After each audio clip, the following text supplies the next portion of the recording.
গেল কয়েকদিন ধরে নেট দুনিয়ায় দাপিয়ে বেড়াচ্ছে চিত্রনায়িকা শবনম বুবলির কিছু বিয়ের ছবি। কথা রটেছে বিয়ে করেছেন বুবলি, কারো কথায় নতুন করে বিয়ের পিঁড়িতে বসেছেন তিনি, আবার কেউ বলেছেন পুরনো ছবি এখন প্রকাশ্যে এসেছে। এই নিয়ে গেল কয়েকদিন ধরে নেট দুনিয়ায় চলছে তুমুল আলোচনা সমালোচনা। এই নিয়ে নেটিজেনদের নানা প্রশ্ন।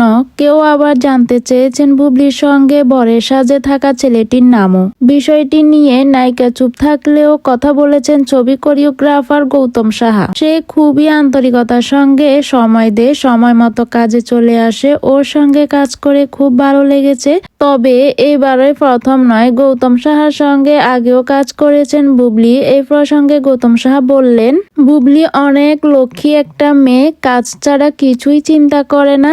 সে যখন সেটে থাকে খেতে বললেও খায়, সব সময় বলে আগে কাজ তারপর খাওয়া দাওয়া। সাম্প্রতিক একটা বিউটি পার্লারে ফটোশুট করেছি বুবলিকে নিয়ে। গৌতম সাহা জানিয়েছেন বুবলির সঙ্গে থাকা মডেলের নাম ওয়াসিফ খান। জানা গেছে আপাতত নতুন কোনো সিনেমার কাজ নেই বুবলির হাতে, আর তাই এই সময়টা বিভিন্ন স্টেজে শো প্রমোশন ও ফটোশুটে অংশ নিয়ে নিজেকে ব্যস্ত রেখেছেন এই অভিনেত্রী।